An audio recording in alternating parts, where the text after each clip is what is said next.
Guy said he's a producer. Yeah, he's indeed a producer of misinformation. Let me give him a free music industry lesson. The moment you create original music, you automatically own the copyright. It is yours. You don't need a label. You don't need a contract. You don't need an ancient wizard signing it in blood. Posting music online does not suddenly transfer it to the internet. I thought these YouTube comments were bad, but then I checked Reddit and buckle up, cause we are about to enter negative IQ territory. This guy on Reddit said, oh yes, washed up, monotonous Davey. Davey could have easily reported the user for copyright infringement directly to the AI website, but nah. He just want to make an announcement to fuel his online ego and gather some views. The only washed up thing here is your argument. I did report it, by the way, but there is a fun fact you might have missed while speedrunning ignorance. And the thing is, I'm allowed to talk about my own experience. Mind-blowing, isn't it? If somebody steals my work, I am allowed to speak about it publicly. That's not ego. That's called being a normal human adult. And the funniest part is that he said I should have handled it privately. But meanwhile, he's writing an essay on Reddit about me instead of DMing me. Is he trying to fuel his online ego and gather some Reddit upvotes?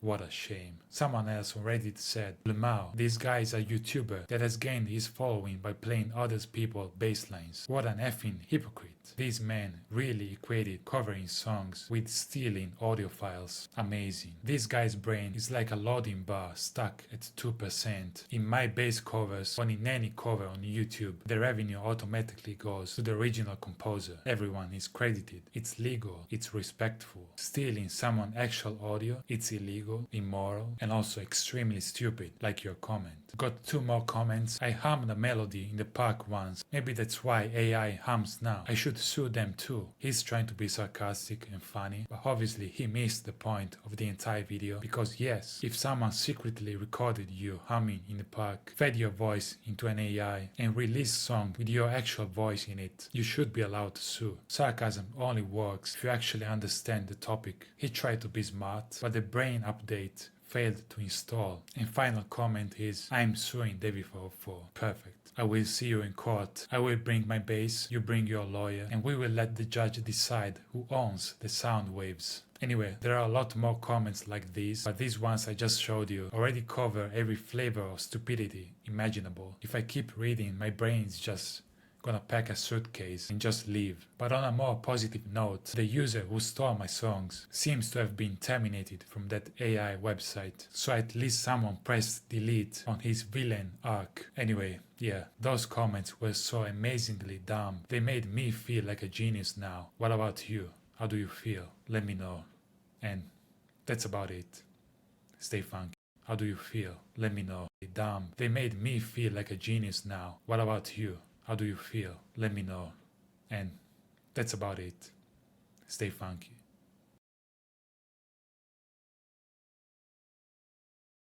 Hey, you guys know that I tend to go in cold for video recordings like this, right? Like I get an idea, I get a general sense of what I'm gonna do, I try to figure out, the cool things that I like that I wanna show you, and then I just kinda talk. And I know I can ramble a little bit, and that might make for a long video. And I have a hunch this video is going to be a long video. Whether or not I ramble, which I don't know, I probably will, but there's a lot of cool stuff that I want to show you, because this video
recording PBS. Physics is this close to understanding the entire universe. But what lives in this gap? Many physicists think that it's the elusive graviton, the quantum particle of gravity, whose discovery will finally allow us to stitch together our two great theories of nature into a single master theory. But what is the graviton, and does it even exist?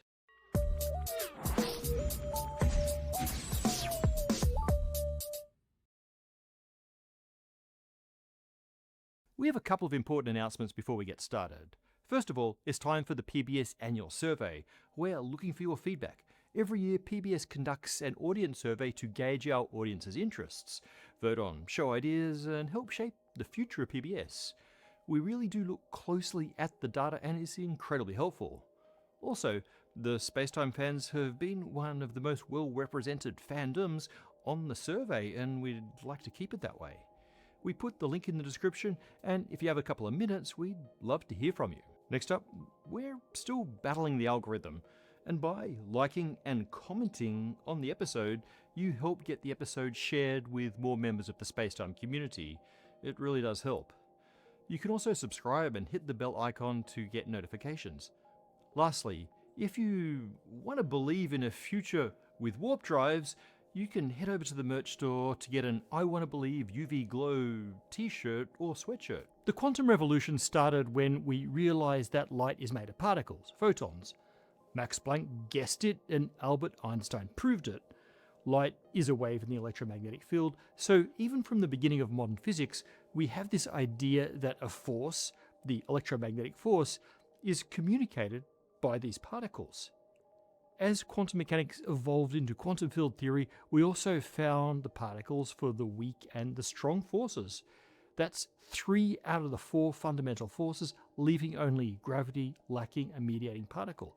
So if we could just figure out the graviton, we'd have united all of the forces of nature and be on track to a theory of everything. We are now 100 years after the birth of quantum mechanics, and much of the past century of work towards the master theory hinges on the existence of the graviton.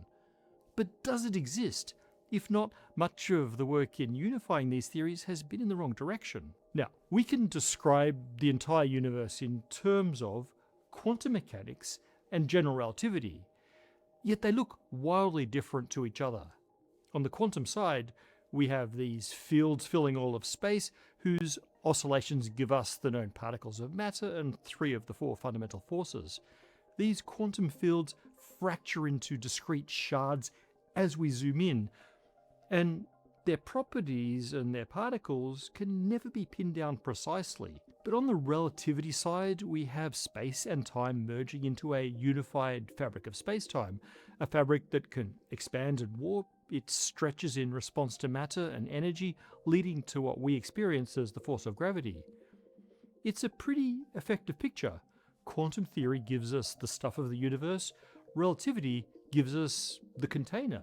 Matter in spacetime. Matter tells spacetime how to curve, and spacetime tells matter how to move. So if this picture works so well in describing the universe, why do we need to try to force gravity to work the same way as the quantum forces? Well, partially because the two theories are so different. We expect, or at least hope, that all of the complexity that we observe in the universe emerges from unified underlying laws. That proved to be true of all of matter and most of the forces of nature, quantum fields all the way down. It would be weird if the most fundamental layer of reality was actually 2 unrelated things, and extra weird if the theories describing those things are profoundly different, as they are in the case of quantum mechanics and general relativity. The former is fundamentally discrete and random, but the latter is fundamentally continuous and deterministic.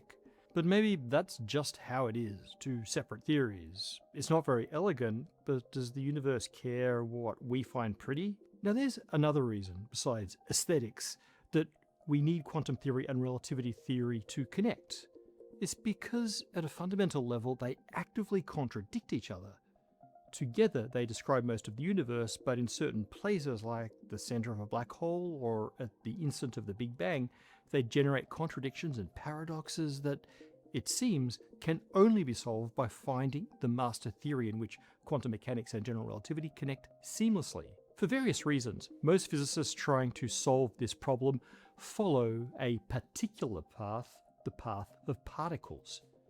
They try to quantize gravity, just as they once managed to quantize electromagnetism.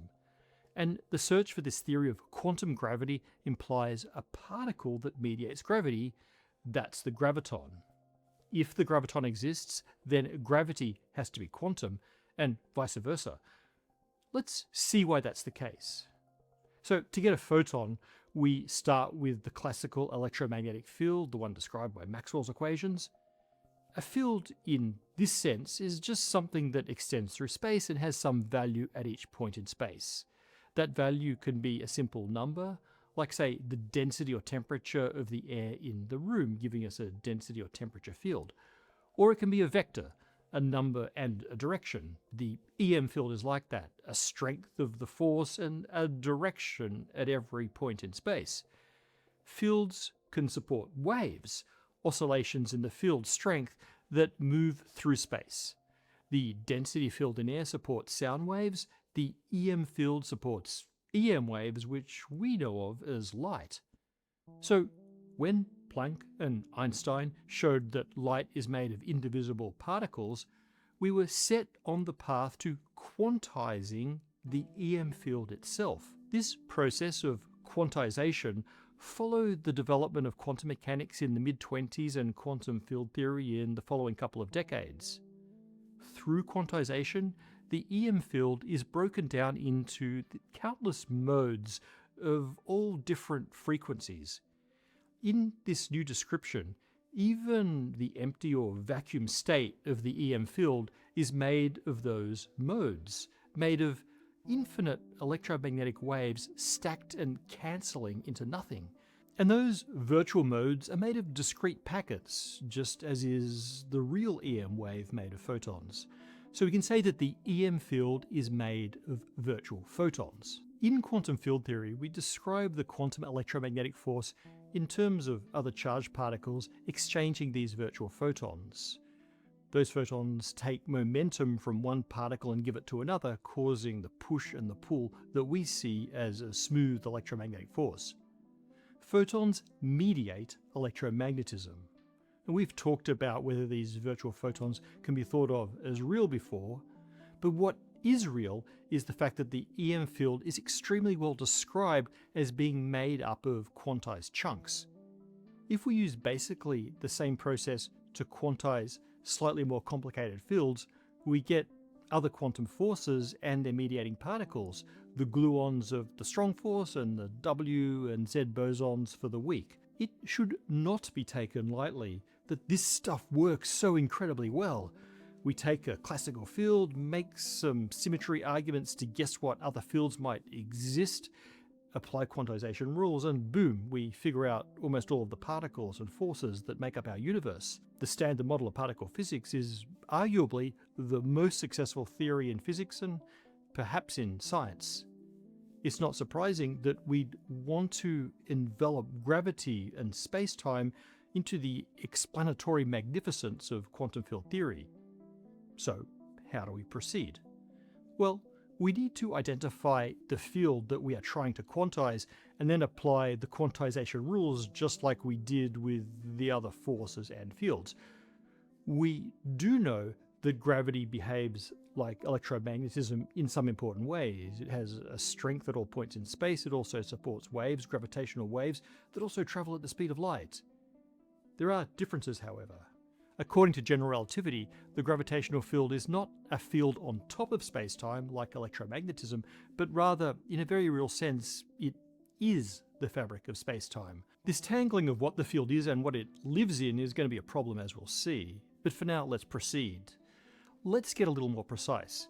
In the Einstein field equations, the field we're interested in is encapsulated in something called the metric tensor, a 10-valued object made up of scalars and vectors with the value of every point in space. It's a field, albeit a very complicated one. Now, where the EM field can be thought of as a thing living on top of the background grid of spacetime, this tensor field of GR in a real sense, is the grid of spacetime. In electromagnetism, the field changes with respect to the grid. In general relativity, the grid itself changes. This is going to prove to be complicated. But nonetheless, the grid, this spacetime, this tensor field is the thing that we need to quantize, so let's do that. We'll start with an approach that hopefully won't break anything. We're going to treat the gravitational field as a small fluctuation, a perturbation, to an imaginary flat and static background. We poke the flat spacetime very lightly and see what comes out, hopefully a graviton. This is a very standard approach in physics. It's called perturbation theory. Rather than completely changing our model, we just make a tiny adjustment to what we already understand and we see what happens. The result is usually a good approximation to reality, assuming the perturbation is very small. Take, for example, electromagnetism. We can understand the quantum behavior of this field by taking account of the exchange of different nudges to the electromagnetic field as represented by the exchange of virtual photons in different ways. For a weak electromagnetic interaction, only the most obvious exchanges matter, like the exchange of a single virtual photon. Stronger interactions require us to account for more complex exchanges, but it all works out beautifully and gives us the incredibly powerful quantum electrodynamics. When we do this to the gravitational field, everything is also fine. Not only can we do a sort of gentle quantization of a weak gravitational field, we get a glimpse of the quantum of that field, the quantum that mediates the gravitational force. The graviton, well, what does it look like? Well, it inherits all of its properties in a pretty non-negotiable way from the field it comes from. It's a massless spin 2 boson. Massless means it travels at the speed of light. Spin 2 just means it has a 180-degree rotational symmetry that reflects a sort of stretch-squish action on space, just like the gravitational waves that should be made from these gravitons. And boson just means you can stack infinite gravitons together to make, for example, gravitational waves. And just as virtual photons make up the quantum EM field, we can build the fabric of spacetime out of virtual gravitons. Cool. In a sense, we just succeeded in quantizing gravity. This approach of perturbative quantum gravity actually kind of works. We can use it to recover classical gravity, and we can even use it to make predictions, like Stephen Hawking's prediction of Hawking radiation, leaky black holes. So why don't we just stitch this type of quantum gravity to the rest of quantum field theory and say we have a theory of everything? Why not just add the graviton to the standard model library and move on with our lives? Not so fast. We need our final theory to explain the whole universe, but our perturbative quantum gravity only works in the case of very weak gravity. It doesn't work for places with extreme spacetime curvature like the centers of black holes. We also want to actually verify our quantum gravity theory with experiment, and our perturbative theory only works in situations where it's essentially impossible to differentiate it from regular Einsteinian gravity, at least with a human buildable experiment. We really need a full theory. So to finish the job of quantizing gravity, we have to see if we can generalize this to a theory that works everywhere, including where gravity is extreme. Now, as gravity gets stronger, our perturbations get bigger, and the corrections we need to make to our classical theory get larger. More technically, we need higher order corrections represented by more complex interactions via virtual gravitons. So remember how we do this for quantum electromagnetic interactions. We calculate the quantum EM force by summing over the possible virtual interactions that could have potentially occurred. For weak EM fields, it's enough to include only the most probable of such interactions, and that means the simplest ones, like the exchange of a virtual photon or two. For stronger EM fields, more complex interactions become important. That includes so-called self-energy terms, which result from the feedback between the different fields. These higher order terms involve loops that appear in the many Feynman diagrams that we sum together to compute a strong interaction. In a previous episode, we talked about the connection between these loops and the measured mass of the electron, and how they appear to make that mass infinite. But these sorts of infinities can't be real, or we wouldn't have a universe. So in regular quantum field theory, we have a way to remove them. It's called renormalization. It lets us sort of divide out the infinities by grounding them in measured values, for example by measuring the true mass of the electron. This is possible with regular quantum fields because the perturbative expansion, the sum of Feynman diagrams, only generates a finite number of infinities. That means it's still possible to absorb these into a finite number of additional terms added to our equation. Even if absorbing infinities sounds a bit hokey, it works incredibly well by grounding our otherwise infinite predictions in a few finite measurements of the real universe. Quantum field theory is able to make stunningly precise predictions of many, many things. Not a bad trade-off. Depicting the EM field as being made of virtual photons is successful, and that forces us to take seriously this picture of a quantized EM field. At some level, we believe that the EM field and the other quantum forces are mediated by particles. If we can do the same thing for gravity that we did for electromagnetism, then we can make the same argument for the reality of the graviton. So, we're ramping up the strength of our quantum gravity, increasing the complexity of our perturbative expansion, and hoping we can renormalize any infinities to get a sensible theory. And this is where everything goes catastrophically wrong. The problem is that gravitons interact gravitationally. They interact with themselves. The photon, on the other hand, does not interact electromagnetically, at least not directly. It interacts with, say, the electron field, which feeds back on the EM field. That extra step limits the complexity of the photon self-interaction and limits the number of self-energy loops, making renormalization possible. But a graviton can directly spawn other virtual gravitons, which can spawn more virtual gravitons ad infinitum.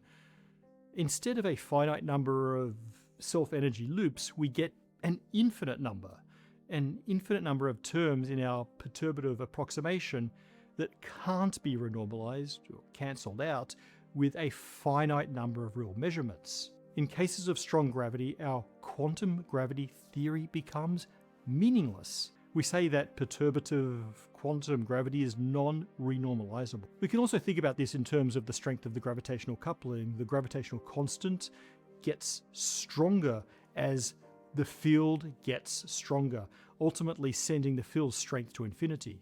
So, this straightforward approach of quantizing gravity leads to nonsense. Maybe then it follows that we can't build the gravitational field out of gravitons after all. And does that mean that the graviton doesn't exist? Well, not really. What it means is that this simple picture of quantum gravity that we get by applying the same quantization methods as the other forces isn't right.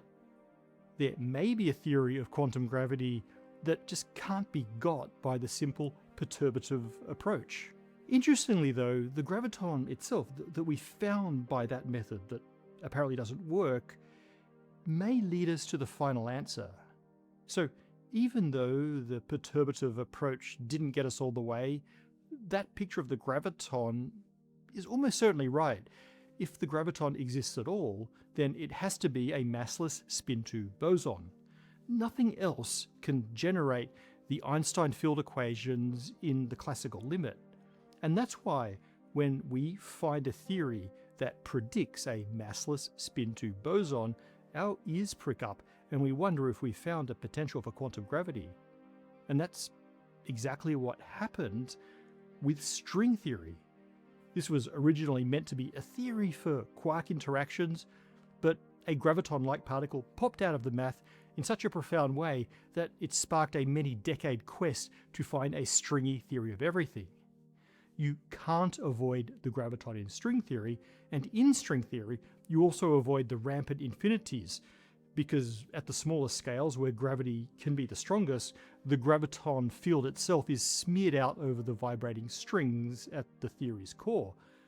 Now, there are other approaches to quantum gravity like loop quantum gravity and others.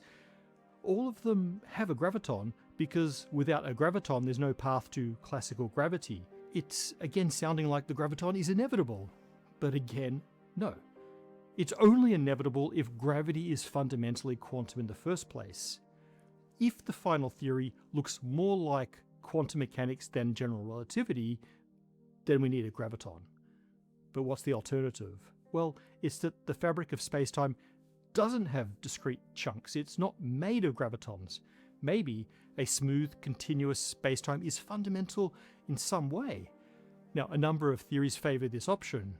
Even Roger Penrose is a proponent, encouraging us to gravitize the quantum rather than quantizing gravity. Fit quantum mechanics into general relativity rather than the other way around. Ultimately, though, finding evidence of the actual existence of the graviton will be critical to confirming the quantum nature of gravity and even which quantum gravity our universe has. Now, as I hinted, that's going to be really hard to do directly. We'd need to build a solar system-sized particle accelerator. Fortunately, there are brilliant methods to observe the indirect effects of the interactions of a quantum graviton that we can do right now.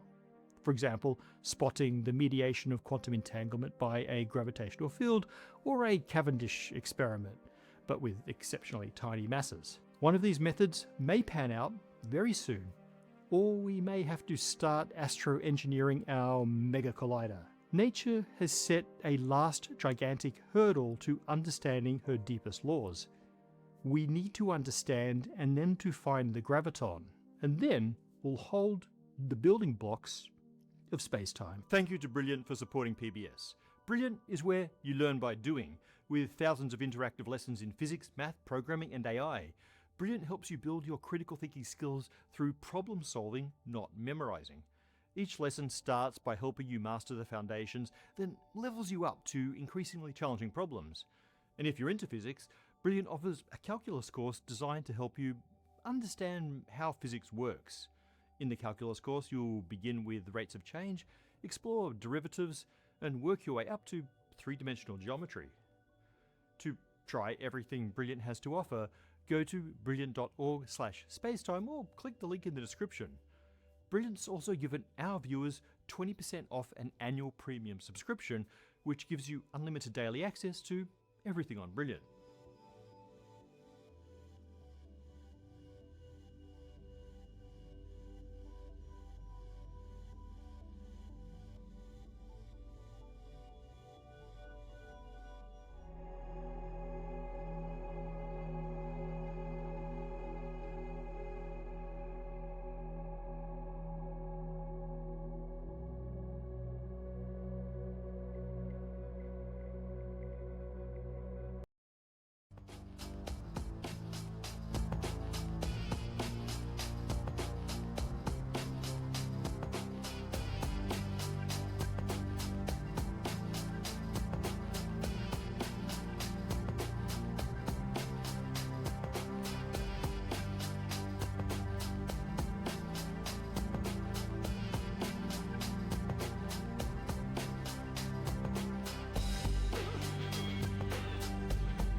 Why does the word Medieval Andrew Tate. Greatest evil of all, the one called woman. They look like angels on the outside, soft, gentle, and well-formed, enough to turn even an honest man's head. True, brother. But under this pretty skin, there's a devil. Return to God. It's like an Elden Ring transition. Pray and beg him to free you from base desires. Beg him for forgiveness for being brought into this world by a woman. Of course, you're right. girl? That's good. They have like 4 or 5 of these because I saw one in the first town and I just sat back and I listened to it. It was so funny, man. Medieval Andrew Tate. Greatest evil of all, the one called woman. They look like angels on the outside, soft, gentle, and well-formed, enough to turn even an honest man's head. True, brother. But under this pretty skin, there's a devil. Return to God. It's like an Elden Ring transition. Why does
the world look like this? Why do we not constantly see things being in two places at once? Cats that are dead and alive, jokes that are both funny and not. Physicists can't explain it. Somehow, it seems that we don't observe quantum effects on macroscopic scales. But quantum physics itself has no off switch. It doesn't explain how it goes away. Today, though, I have a very interesting experiment which tests quantum Darwinism that could explain all this. And it seems to work. Or does it? What is quantum Darwinism in any case? Stay to the end, the wave function collapses on a cliffhanger. The first time I heard of quantum Darwinism, I misread it and thought it's something to do with dwarfs. But it's really about Darwin. The idea is basically that a quantum system stops being quantum because it reproduces its information and spreads it into the environment. And only some of this information survives, which is that which corresponds to non-quantum or classical properties, as physicists say.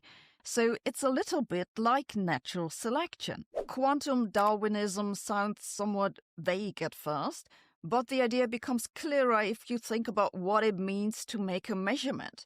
It really means that you can reliably reproduce and amplify the information about a certain property of a system.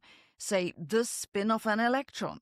You can't see it, so you have to extract and amplify it. Quantum Darwinism then says that the reason that quantum effects go away is the spread of information and the amplification. It's a fairly new idea proposed by Wojciech Zurek in 2003.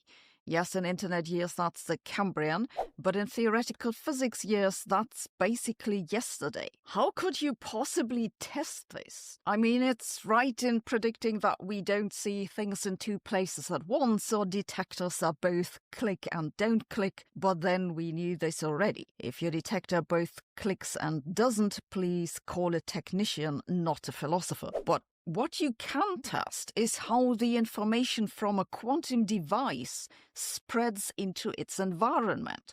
And this is what they did in the new paper. For this experiment, the quantum system that they were studying was 2 superconducting qubits, and the environment was 10 other qubits. This is a step up from that other paper in which observers were photons. They then let the environment qubits interact with the system in a controlled way that mimics many tiny scatters of light. Finally, they measured how much the information from the 2 qubits spread into the other 10. And what they found fits exactly to the predictions of quantum Darwinism. The mutual information between the 2 system qubits and the small environment quickly rose and then plateaued. So this means that the basic idea is correct. Then they outline the next steps. With quantum Darwinism now experimentally validated and established as a mature field of research, we can explore its rich potential in addressing further issues of the quantum measurement problem, such as the dynamics of the collapse of the wave function. What are we to make of this? Does this really bring us any closer to understanding why cats can't be both dead and alive? A little bit. It does confirm that quantum Darwinism is on the right track, that we need to think about how quantum information spreads into the environment and becomes normal, non-quantum information. That said, as you already noticed from my description of the experiment, the actual measurement wasn't done by the 10 qubits acting on the 2 qubits. It was done when they read out the state of all the qubits. I don't know why physicists are so confused about this. If you didn't measure it, then it wasn't a measurement. I think that quantum Darwinism simply can't solve the measurement problem because it's just a complicated way to rephrase standard quantum mechanics. It's essentially just a conjecture about how decoherence works. Decoherence is when the interactions with an environment make it impossible for quantum states to display typical quantum behavior. One then gets normal probabilities. So instead of having a particle that's both here and there, decoherence makes that a particle which is 50% there and 50% here. This, of course, is not something we observe either. If you want to explain why we only ever measure particles that are 100% in one place rather than another, you actually need to change something about quantum physics. This is, interestingly enough, widely understood by philosophers, but physicists seem to have a hard time grasping it. This is why I give this paper a 5 out of 10 on the bullshit meter. It's a nice experiment, and really I do think that dedicated tests for interactions with an environment, even if that's qubits and more qubits, are the way forward. But we really have to get physicists to understand that we need physics beyond quantum mechanics to explain why the world is the way it is. Yes, beyond quantum. I can already hear the comment section charging up. So we still don't know why the world looks like this. We can, however, measure our confusion to 12 significant figures. Quantum mechanics, algorithms, statistics sounds scary, but don't let yourself be intimidated. Have a look at the courses on Brilliant, because I found them to be great at breaking down complex ideas into interactive lessons that anyone can follow. All courses on Brilliant have interactive visualizations and come with follow-up questions. What you see here is from their newly updated maths courses. No matter how abstract the topic seems, Brilliant's courses have intuitive visualizations that really click into my brain. I found it to be a highly effective way to build up knowledge, and Brilliant covers a large variety of topics in science, computer science, and maths, from general scientific thinking to dedicated courses, just what I'm interested in. And of course, I have a special offer for viewers of this channel. If you use my link brilliant.org/Sabine or scan the QR code, you'll get 20% off the annual premium subscription. So go and check this out. Thanks for watching. See you tomorrow.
uši saru.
Ushi saru ne I tori ushi uma tori ne tora ino tora mi ushi hitsuji mi I hitsuji ne Ushi saru ne I tori ushi uma tori ne tora inu tora mi ushi hitsuji mi I hitsuji ne Jin saru tori tatsu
Loving music, his heart just knew. Every single morning, without fail, he led his family straight to the piano. No breakfast, no games, nothing happened until that first note filled the room. And once someone sat down to play, he'd settle beside them, close his eyes, and simply melt into the sound.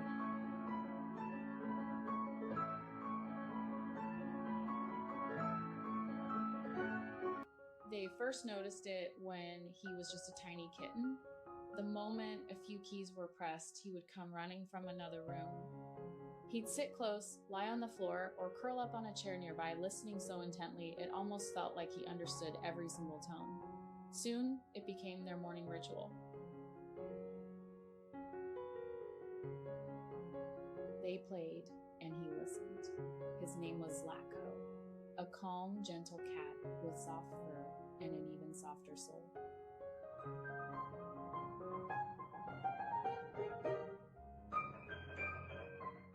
It didn't matter if the music was loud or soft, fast or slow. He took it all in the same way. He could lie there, eyes closed, listening to Bach, some jazz tune, or a bit of playful improvisation. Sometimes he'd even purr right in rhythm with the melody, like his heart was keeping time.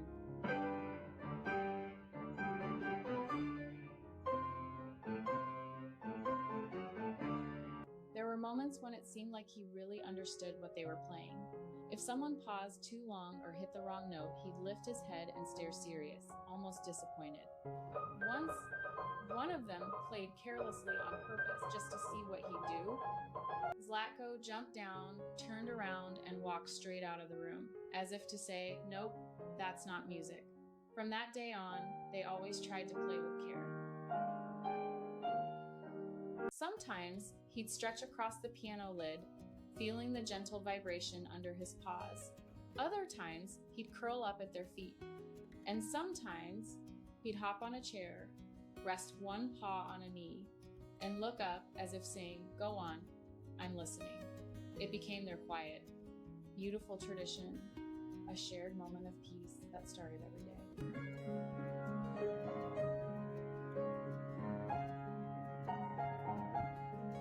There were long mornings when they played for hours and he never moved, completely lost in the sound. Once they stopped, thinking maybe he'd had enough. But the instant the music stopped, he opened his eyes, almost asking, "Why did you stop?" That look said everything. Now and then, he liked to add his own little touch. He'd stroll across the piano keys, leaving behind a few random notes, or push the sheet music off the stand as though he had his own opinion about their song choices. The family would laugh and call him their tiny critic, but deep down they knew he wasn't just listening, he was part of the music.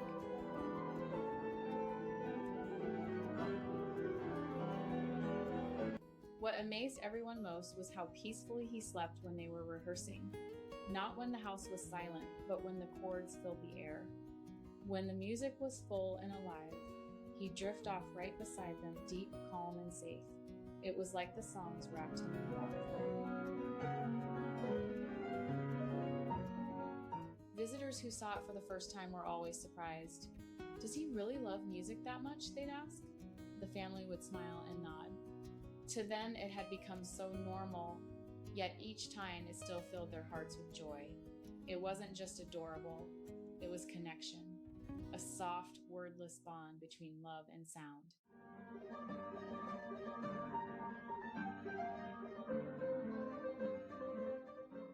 Music had been part of Zlatko's life from the very beginning.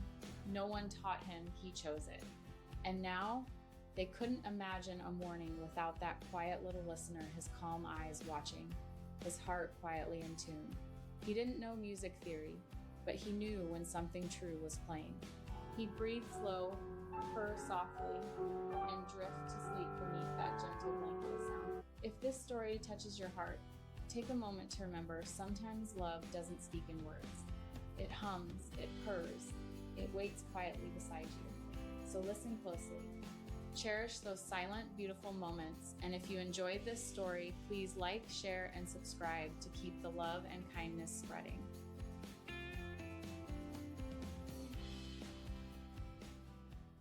Behind every Kindred Tales story is a passionate team. Why can't men have falling in love with a monster movies like we have with Shape of Water? Falling in love with monsters is what all straight men... Okay, that's great. Why can't men have falling in love with a monster movies like we have with Shape of Water? Falling in love with monsters is what all straight men... Okay, that's great.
happening right now. It's happening. It's not going to happen. It's happening at this very moment, okay? That's the top 10%. The 80% of people will then be basically reallocated into the lifestyle that the bottom 10% of people currently live in. And you are going to have a larger separation of people that are very wealthy, that have the means of production, that have the resources, that have the control, and that control will multiply in value and power. And the people without it will also divide in power and value. So they will have less and less and less, and like literally just like fractions of it, right? And they eat the rich. Well, that will never work. You'll never overcome them. The reason why is they'll just pay half of you to kill the other half. That's it. It'll never happen. It's never going to happen. They'll just, that's it. And there's nothing you can do. Sad reality. Yeah, I'm just being honest, right? It will never happen. They know it. Companies are already using dynamic wage setting, using algorithms and AI to decide what we should be paid. It's algorithm exploitation. Yeah. Uber pioneered this. Their AI was able to identify which drivers would accept a $3 ride because they're behind on their bills. DoorDash gotta squeeze them. Gotta get all that money out of them. Also uses it. CareRev uses it for healthcare workers. I have been struggling to pay all my bills on time. When I first moved into this apartment 5 years ago, that wasn't an issue at all. Yep. I feel ashamed sometimes as a man or as a person that I can't come up with the bills. It's frustrating. I Uber every day. Exactly. It's bad. Yeah. Happened in France. They literally killed all the rich. Big fat reset. Really? So whenever the wealth and merchant class decided to kill the royalty class, the poor people thought they won. Uh-huh. No, that's definitely not an example of what I just said. Oh, no. Uh-huh. Right now, it's Wednesday. I drove around from 7 till 11 and made $20. $20. What is stopping Amazon, Microsoft, Apple, or any other company from using this same type of wage setting? Mm-hmm. They already know our salary. They monitor everything we do on our work computer and It's illegal. That's why they don't do it. If they could do it, they would do it. Phone. Because the reality is Amazon laid off 14,000 workers, yet they're still hiring for engineering, sales, and management. Microsoft laid off... No, I don't think that they're actually hiring. There's like requirements that businesses have that they have to put a listing for a job publicly, even if they're going to hire internally. And I think that's the reason why you're probably seeing a lot of these different jobs being placed, is that they have to do it for some degree of like, compliance. But in a lot of the cases, these jobs aren't real. They're ghost jobs. Yeah, exactly. Like, you're never going to get hired for this business development senior manager job. It doesn't exist. Fred from accounting is getting fired, or sorry, he's getting hired into this. He's known this for 2 years now, and you're sitting there writing out your why I want to be in the job in Microsoft. I've always had Windows, and nobody's even going to read it. An AI is going to read. Nope. Over 15,000 this year. They're hiring. Intel laid off roughly 22,000 this year. Yet they're still hiring. Because they have to put those listings, but they're not actually hiring. These corporations lay off people only to hire new employees at a lower salary with less equity and a worse benefits package. If they're already trying to replace us with AI, is it really that big of a stretch to think that they wouldn't lower our salaries by roughly 30% because their AI determined that they are lowering your salary. They lower your salary every year that they don't give you a wage that accounts for the cost of living.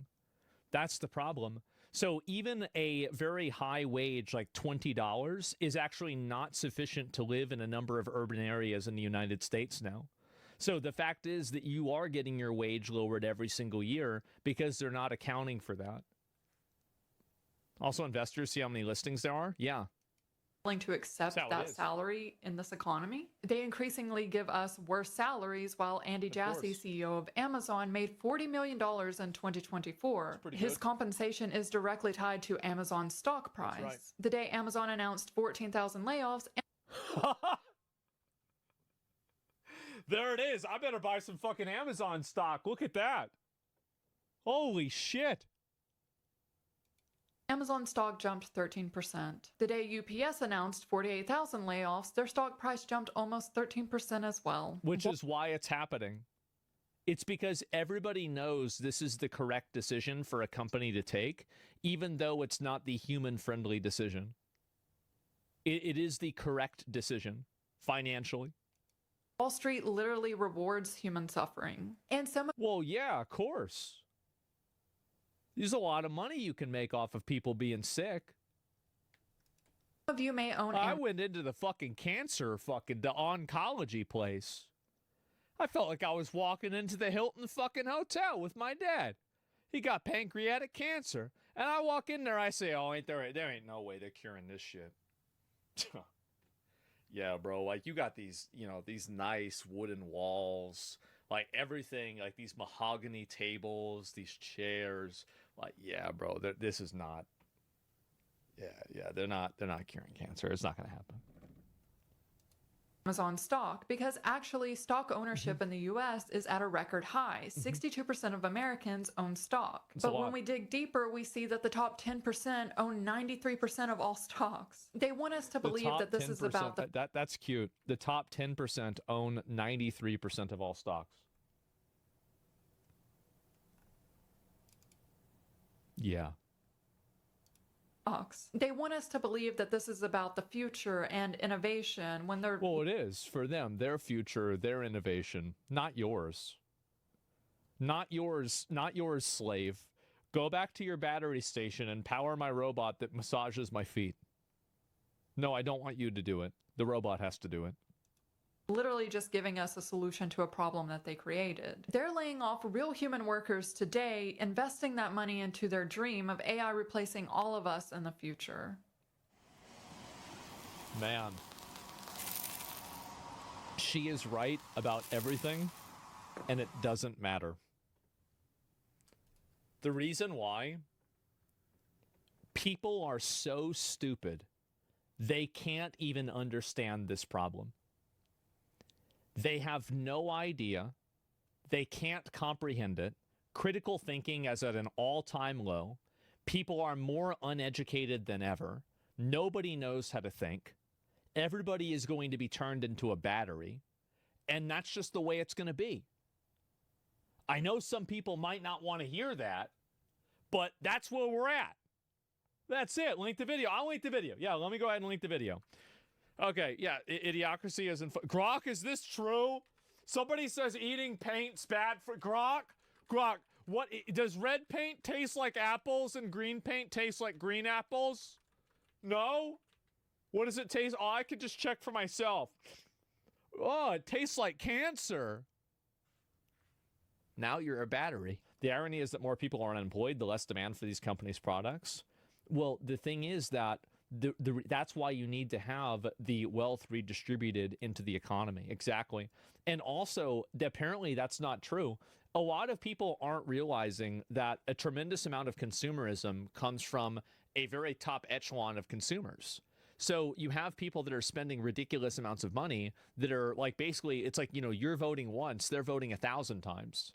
That's it. First comment. Imagine what happens when you have a large part of your population unemployed with nothing to lose. Start a new war. Yeah, start a new war. Will never happen because of government benefits. I think that you will see I don't know. I don't even want to say it. I'm not even going to say it. I'm not even going to say it.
Chuck, I got another explainer for you. Awesome. I wanted to spend some time talking about getting old.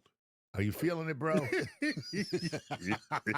I just had my birthday a few days ago. Okay, yes. Happy belated again. Chalking them up. You know what? I don't want to say disturbs me. You know what concerns me? Mm-hmm.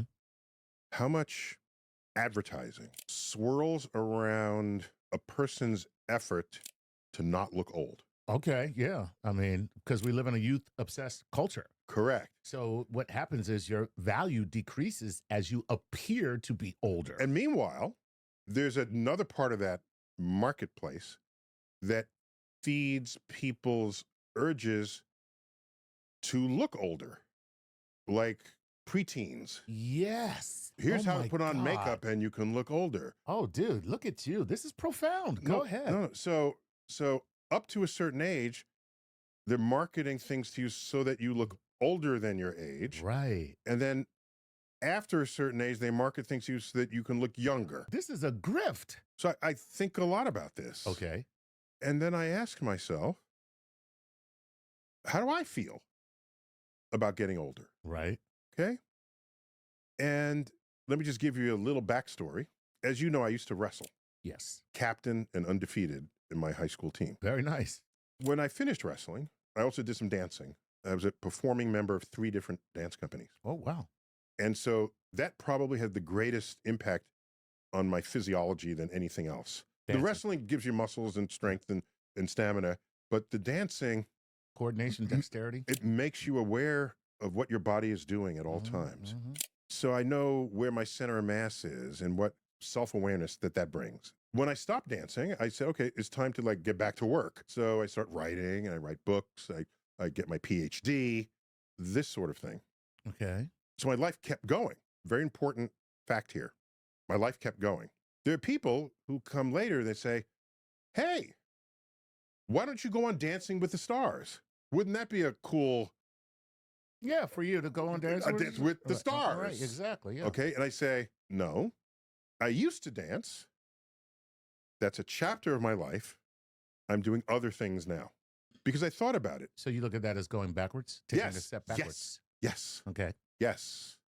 Not that it wouldn't have been fun. Right. But I'd be reaching for a period in my life where I clearly would have been better able to dance in my dancing prime, because I'm not in my dancing prime now.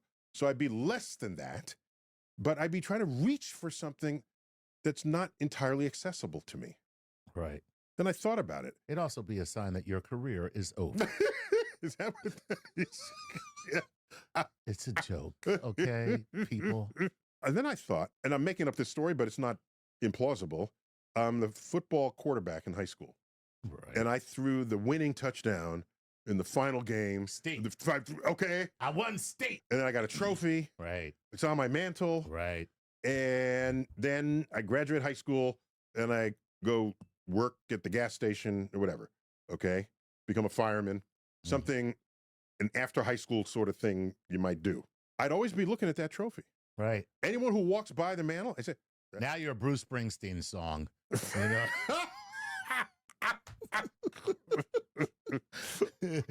So, yeah, that was, and there's a photo of me, you know. Right, exactly. Okay. And then I'd realize I'm reliving that moment. Right. Glory days. I'm not continuing my life. My life is referencing things in the past. I said to myself, I never want to do that. But the only way to not do that is to continue to grow. Right. And you can't grow physically because you're getting older. Physiology prevents that. I said to myself, I never want to do that.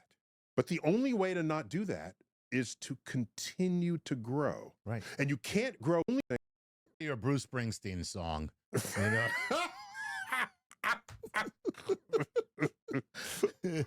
So, yeah, that was, and there's a photo of me, you know. Right, exactly. Okay. And then I'd realize I'm reliving that moment. Right. Glory days. I'm not continuing my life. My life is referencing things in the past. I said to myself, I never want to do that. But the only way to not do that is to continue to grow. Right. And you can't grow physically because you're getting older. Physiology prevents that. So what does that leave? Steroids. Stop. I'm trying to say a serious thing here, I'm Chuck. sorry, man. Okay. Go ahead. I'm not going to be as physically fit as I was. Right. That's never going to happen. But I can continue to grow the mind. Yes. I can continue to learn. I can continue to create. I can continue to accomplish. I would say the last 40 years of my life, I've had this self-awareness and I've made sure that that was happening all the time. My goal, every day, I learned something I didn't know the day before. Very cool. There's a lot of days in your life. Yeah. Add that up. Oh my gosh. Yes. Very quickly. See, but the difference is this: you retain it. No, okay, fine. That's a detail. Okay. That's a detail. That's a detail. That's a detail. Very humble, but go ahead. Maybe I write it down.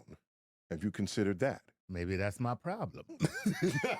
Maybe that's why I can't remember anything. Oh, can I tell you something? It wouldn't be long before I would learn more on my own through my own self-generated curiosity than I ever learned in school. Because what happens when you go to school? You can't wait until the end of the school period. Right. Okay? To the end of the school day? To the end of the week? Till summer vacation? Mm-hmm. We know people, if not ourselves, who threw books in the air coming down the stairs. There's a rock anthem celebrating this. School's out for summer. School's out forever. Yeah. Okay? That's an anthem. Yeah. Why is that? I'm not blaming the people, I'm blaming the school. Right. The school is not teaching you to be curious. The school is not teaching you that learning is something interesting and fun, and you might want to continue doing it after school. Right. That's how I looked at school. Right. When school was over, I say, I want to go back to school. Yeah. School. They should have had a song called "You're Gonna Work in the Coal Mine." And then maybe they'd be like, "No, I'm going to school."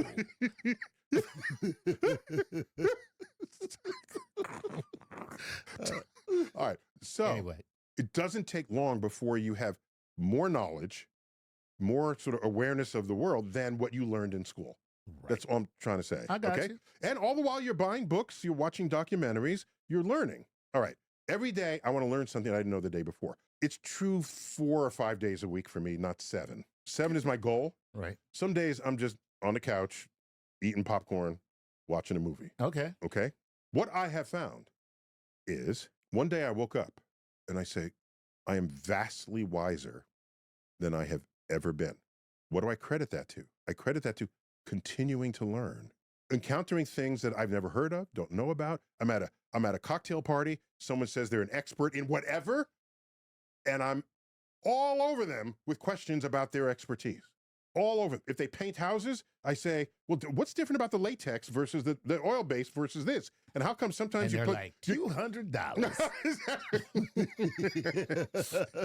And so I got questions about that. Mm-hmm. No matter what your expertise, I'm all over you with questions. How do they relate to astrophysics? I don't know. Generally, they don't. But what is wisdom? If not seeing what everyone else has seen and thinking what no one else has thought. Wow. Okay. And where do those thoughts come from? New juxtapositions of information, knowledge that empower you to arrive at a new idea, a new understanding, a depth of understanding that would not have previously been possible because you didn't have enough information there. If all your information is what you learned the last day of high school or what you learned the last day of college when you threw your hat in the air, celebrating that you no longer had to learn, right? You become ossified in those moments. Absolutely. And as the world keeps changing, you want to resist that because it doesn't match what the world was at your heyday, at your peak. Right. Graduation day. So I became convinced that people who want to clutch to a world that they remembered, it's because the change cannot be absorbed within them because they have not given their brain the capacity to grow with the world, to grow with society. And what I mean by growing is if you learn more, you're growing. Absolutely. Period. Period. Period.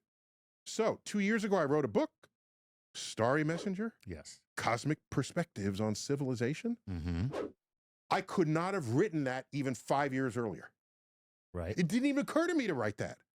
I hit a threshold. It's like, oh my gosh, there's so much I've thought about, that I care about, that I think about. I got to write it down. And I started writing it down. I said, there's wisdom here. I think there's wisdom. Maybe I'm delusional, but Whatever it is, it's more wise than anything I would have written just a few years earlier. That. Okay. So.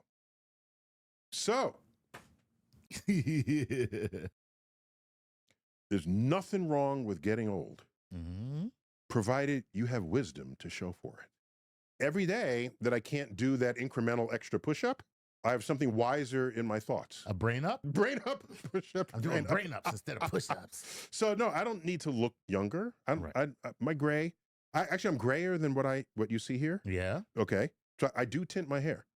Am I trying to look younger? No. I'll tell you what it is. What? Can I tell you what? Go ahead. Can I tell you what? Go ahead. My gray is coming in unevenly on my scalp. Right. So it looks like I have a mangy skin disease, and I don't want to distract you when I talk to you. See, I do it just because I like looking good. I'm not going to lie.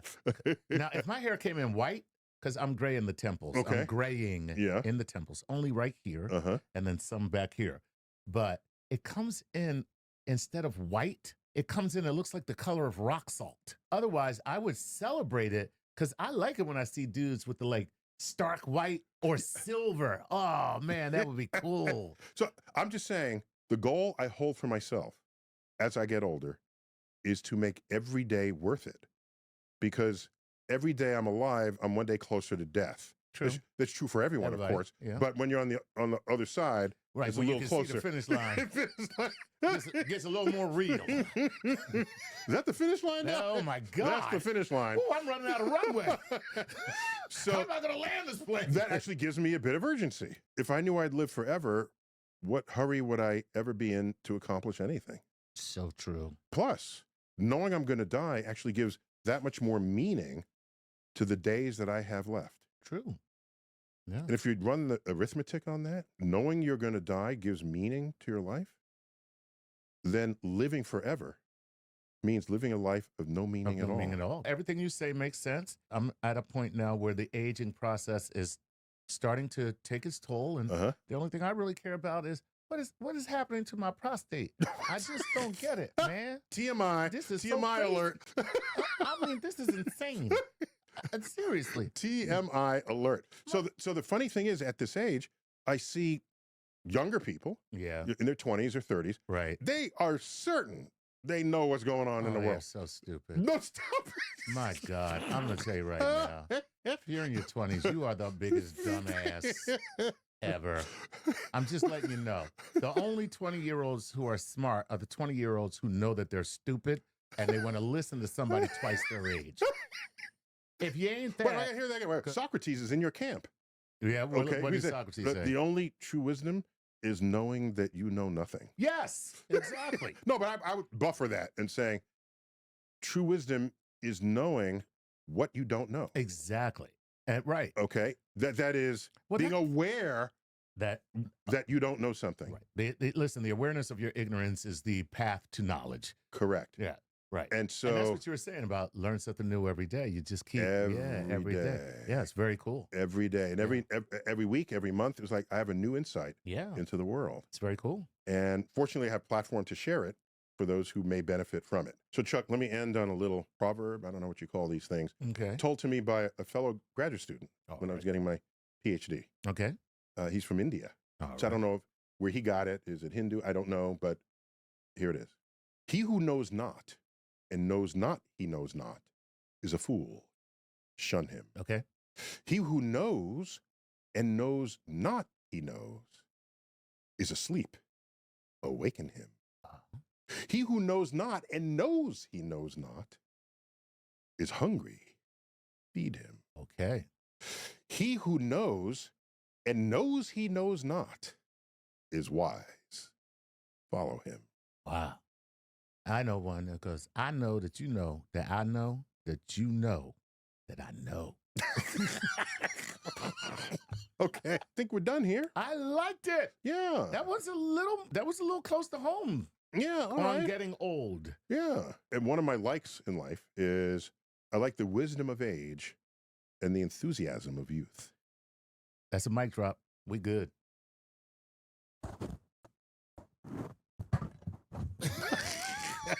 There's been another exploratory explainer. I don't know what we're going to call these things, Chuck, in the future. That's all good. right. Yeah. All right.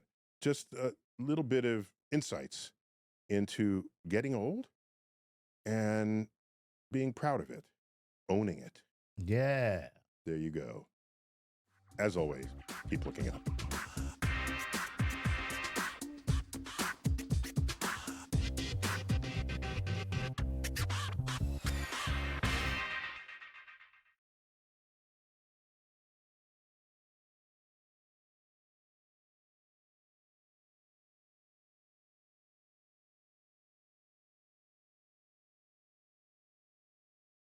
Hello, wonderful person. This is Anton, and today we're going to be discussing some of the most recent discoveries in regards to the mysterious concept known as population 3 stars, or essentially the first mysterious stars in the universe that most likely served as the foundation for all of the other molecules in the first few millions of years, and eventually produced all of the stars and all of the planets that we have around us. And so today we're going to discuss a very exciting discovery of a never-before-seen galaxy that seems to suggest we may have found them, or at least see signs of something similar to these stars in this particular location. But first, I guess let's start with some of the initial concepts just so that it all makes sense, and just so that you understand how important this discovery is, assuming of course it's confirmed. Now first, we're all familiar with the idea of elements, but in astronomy, elements heavier than hydrogen and helium can only be forged inside stars in the process known as stellar nucleosynthesis. And so here it might help you to kind of stop for a second and consider this fact. Every single element you interact with daily, from the oxygen you breathe to the iron in your blood, had to be created by stars that lived and died billions of years ago. And this is actually something I think about when I'm kind of depressed or sad, and it kind of gets me back into the normal mode. But how exactly did this process start initially? Well, today we believe it all started with these first stars referred to as population 3 stars. The ones that had nothing to work with except for pristine hydrogen and helium produced once the universe cooled down enough following the Big Bang. And according to cosmological models, the early universe was approximately 75% hydrogen and about 25% helium, with maybe trace amounts of lithium and beryllium as well. And the stars that formed from this pure cosmic soup are known as the population 3 stars. This is essentially a classification that we've had for a very long time, with the population 2 stars being a little bit younger and produced following the explosion of these first stars, and the much younger, more advanced population 1 stars, like our Sun, being formed in just the last few billions of years. But for many decades, these stars were entirely hypothetical. They represented the onset of cosmic structure and chemical enrichment, but were practically impossible to find for many different reasons. For example, the distance in this case would be absolutely incredible, because we think these stars existed only in the beginning of the universe, and at the same time they very likely only existed for maybe 2 or 3 million years. And so trying to find the exact moment when they all existed so far has been incredibly difficult. But we now have the telescope designed specifically for this, James Webb. And based on some of the recent observations of this very tiny distant galaxy known as LAP1-b, researchers potentially discovered some of the most compelling candidates yet. With this potential discovery, if confirmed, basically rewriting our understanding of how stars and galaxies form, and teaching us just a little bit more about the universe. But I guess once again, so what exactly is the difference between these stars, and why are population 3 stars so important? Well, here this is in regards to the concept known as metallicity. And in astronomy, this is just a fancy word for the abundance of elements that are not hydrogen and not helium. So, for example, the Sun is a star that's high in metallicity because it contains a lot of stuff that's not hydrogen and helium. And that's because the Sun is relatively young and enriched in metals. But older stars, especially population 2 or these hypothetical population 3 stars, are extremely poor in metals. And we actually see a lot of this by looking in the halo of our own galaxy. Some of the stars we've discovered are up to about 12 to 13 billion years old, and for the most part they only contain hydrogen and helium with just a trace amount of elements. You can learn about some of these discoveries in some of the previous videos in the description. But when it comes to population 3 stars, they essentially stand alone. They are the first generation, formed before anything else existed, and before there was anything except for hydrogen and helium. And all of the stuff they formed from has never been recycled or used for anything else. And so because of this lack of metals, or lack of anything more advanced than hydrogen and helium, it would probably affect their structure. But here this is where we basically have to rely on theoretical predictions and assumptions. And some of these early theories suggested that because they couldn't cool effectively, a lot of these population 3 stars must have been behemoths. potentially hundreds if not thousands times the mass of our Sun and tremendously huge in size. But because of this mass, they would also have incredibly short lifespans, maybe 2 to 5 million years maximum. And this would all end with some kind of an ultra-powerful explosion, or maybe a direct collapse into black holes. And so this very rapid demise of many of these stars explains why they are so extremely difficult to find today, because for each individual galaxy we would actually have to find a super tiny time frame when some of these stars potentially existed. And so the only chance to observe them is to look at extremely distant galaxies whose light originated during some of the earliest periods of the universe. And while LAP-1-b is one of these crucial extremely distant systems discovered extremely recently. And here this is an ultra-faint dwarf galaxy located at a redshift of 6.6, or when the universe was only about 800 million years old. But importantly, because this is a dwarf galaxy, we know that it just started forming, and it's intrinsically extremely faint. As a matter of fact, it would be naturally invisible to us if it wasn't for one little quirk. Here it just so happens to be inside the gravitational lens. You can actually see it in this image. And this gravitational lensing magnified the light from this background object so much that it now appears to be at least 98 times larger. So once again, this is just a super lucky observation. And so here, by using the James Webb and by analyzing the light from this galaxy, in 2 studies you can find in the description, scientists did actually discover something super exciting. Here we had several key pieces of evidence suggesting the presence of these population 3 stars. Okay, so what exactly are they? First, extreme chemical primitiveness. When looking at this galaxy, it seems to be the most chemically primitive star-forming galaxy ever seen. And this is out of hundreds and hundreds seen so far from the James Webb and other telescopes. For example, here its oxygen abundance is less than 1% of the solar value, suggesting that the interstellar gas has been enriched by only a very small number of stellar generations. Or basically, this galaxy only experienced a very small number of supernova. Then there's also hard ionizing spectrum.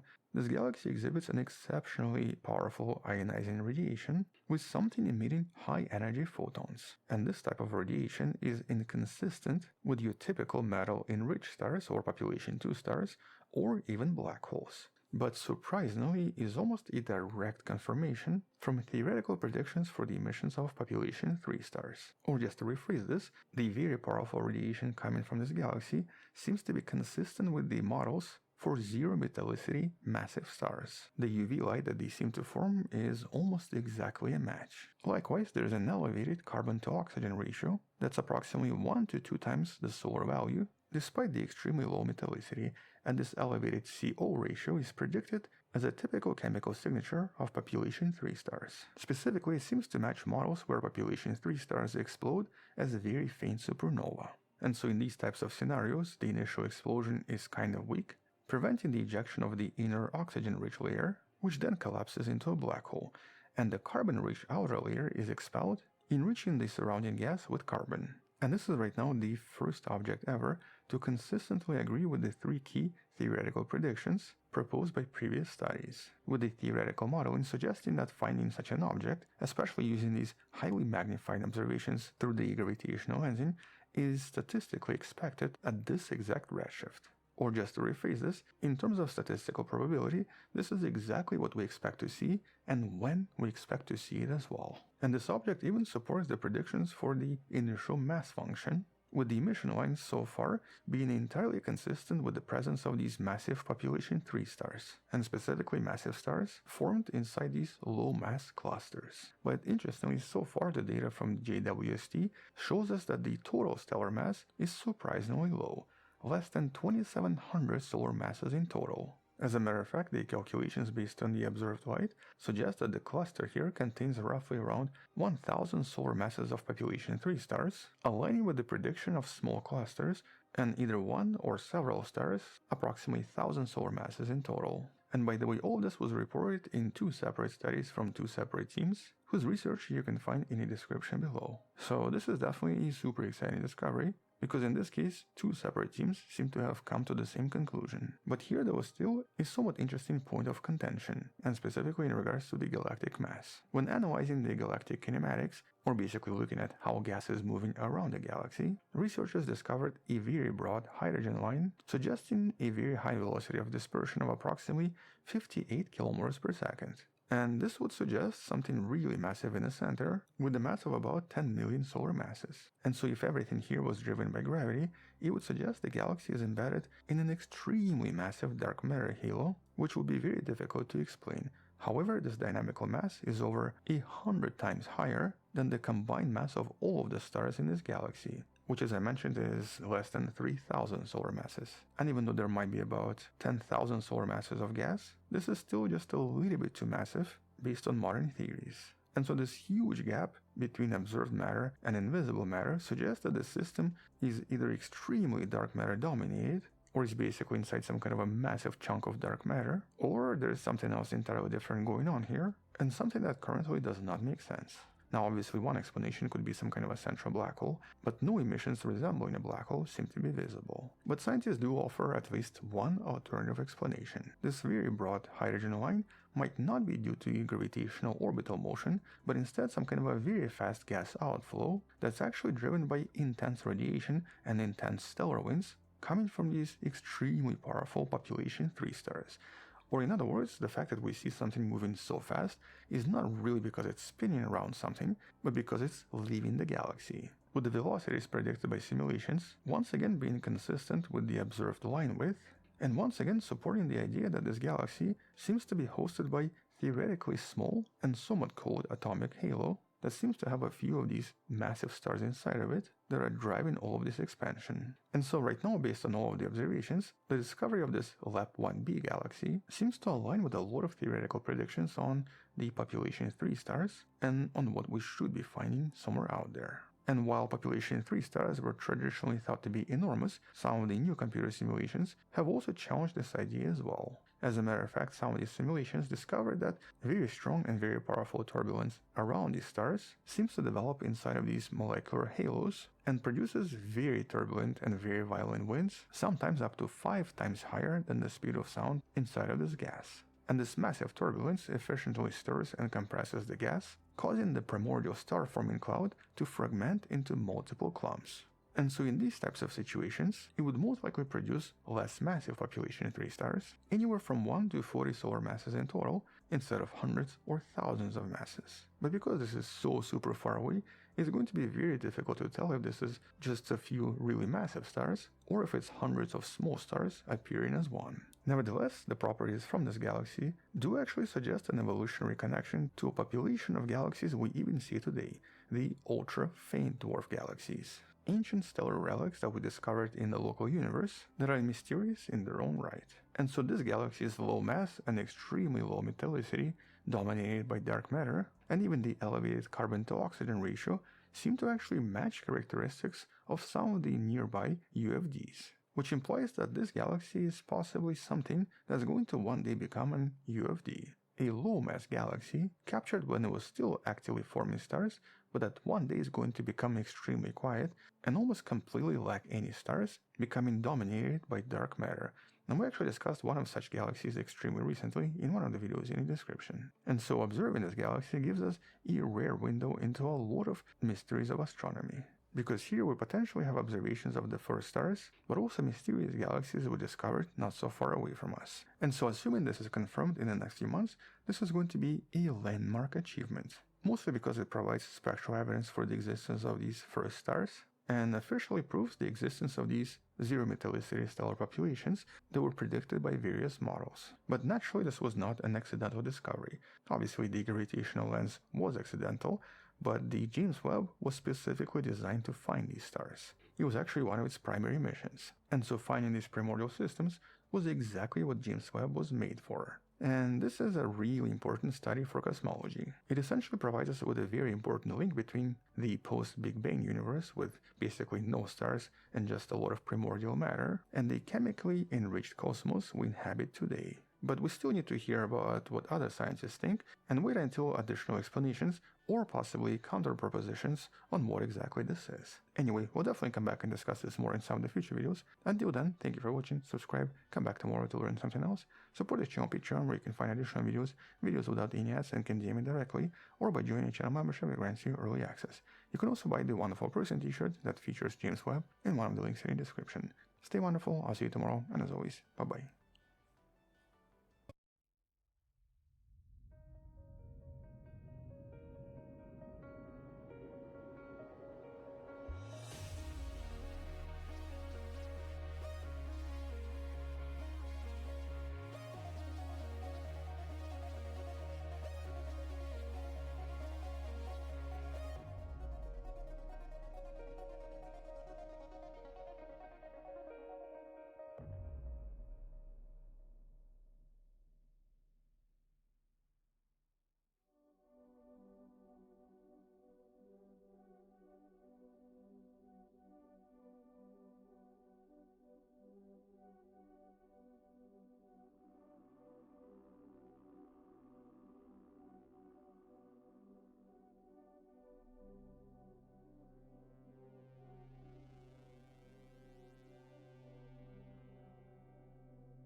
guys and gals, me Mutahar, and oh boy, Valve beat Microsoft again here to the party. Now, ladies and gentlemen, when I talk about video gaming, I'm a very passionate gamer. And as somebody that has a whole slew of physical collections around, ultimately the biggest preserving platform is the PC, okay? Why is PC the ultimate preserving platform? Well, it's because even with Steam machines and Steam boxes and Steam decks and computers powered by Steam, you don't need to use Steam. You can download any storefront you want, you can download any file executable you want, and just download it on your computer, your personal PC. So ladies and gentlemen, obviously people have talked about the Steam monopoly, and you know what? I don't even think it's really a monopoly if gamers pick it. You know, if gamers are like, you know what? We get a lot of features with the Steam platform that other people don't give us. Great deals, great, community features. And let's just be honest, cloud saving has never been amazing as it is, at least on the Steam Deck, okay? Playing a game on my PC, turning it off, and then playing it again like 5 minutes later on the toilet here is just absolutely a treat. Now, of course, it's not just about the monopoly. That's old news. Today, Steam Machine got announced again. Now, if you're having a little bit of deja vu, yes, like 10 years ago, I made a Steam Box video where I made my own Steam Box. Now, for instance, for anybody that doesn't know, the Steam Box is not a new concept. Valve back in the day worked with Alienware, Alienware, whatever you want to call it. They built this device. It was okay for its time, but it was pretty overpriced. I would say it's $600. Now, the problem with the original Steam Deck is obviously, or Steam Machine, is that, Valve released the original SteamOS, which was Debian Linux based, and they kind of expected, big companies to port games over to Linux. Why you would spend, why you would spend money to port your game over to a audience of people that is, at the time, less than 1% is beyond me, okay? I think Linux users back then were like 0.1%. Now we're at least on the board. So of course, Valve comes in and releases a couple new products that they've worked on. So obviously they've got the Steam Deck, as you all know, I know. They've got the Steam controller, which again, that is a definite day one buy for me because I love these fucking trackpads when it comes to playing old school PC games. Absolutely a good time. But of course, obviously they've got the Steam frame. I'm not so into virtual reality, so this is not my forte, but it looks okay. Now, I'm going to look at Steam Machine, which is your games on the big screen. Now, apparently, this has been touted as something that's like 6 times stronger than the Steam Deck. Basically, it's a GameCube that you connect to your TV, okay? It's basically a computer that you hook up to your TV, and you can use it like a console. Now, to give you a quick idea, I've been kind of doing this with the Steam Deck dock. A lot of Steam Deck stuff here. So this is something that I paid like $100 for, and it's basically a dock that you can connect your Steam Deck to. New at 10 now, 5 people in Polk County owe their lives to a cat. That's right, they say Gizmo helped thwart a possible house fire. Fox 13's Josh Casso is here to tell us about it. Josh, this must be a special cat. Tell us more. Yeah, we typically think of dogs as being the heroic.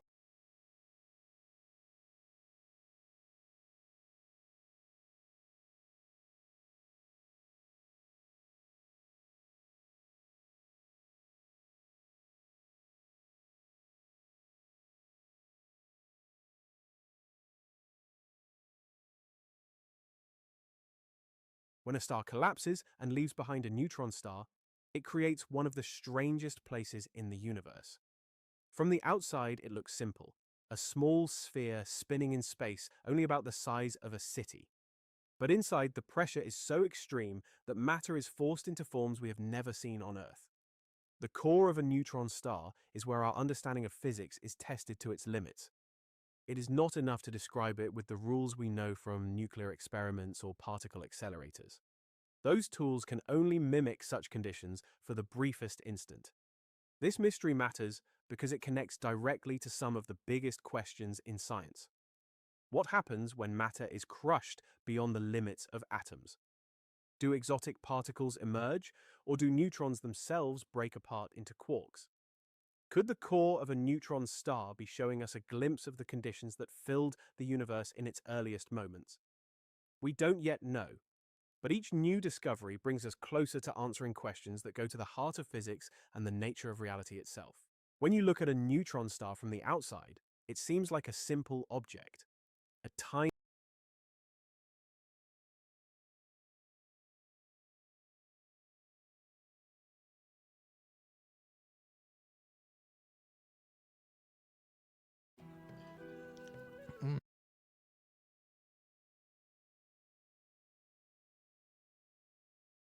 Yeah, exactly, right? Which version of Zoran wins? Well, it probably gets combined, right?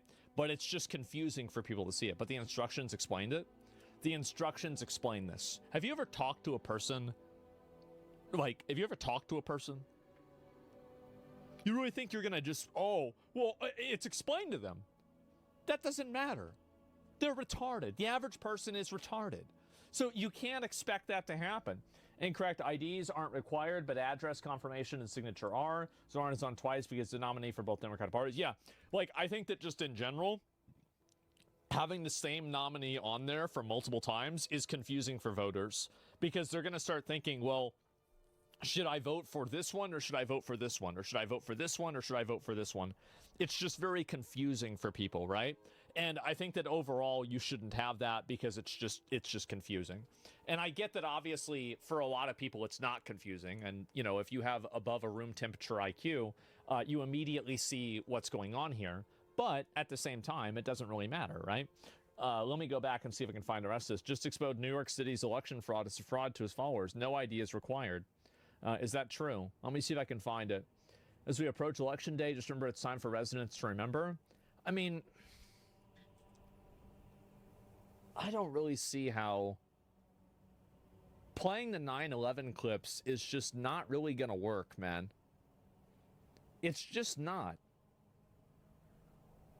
Zoran was like 9 years old when this happened.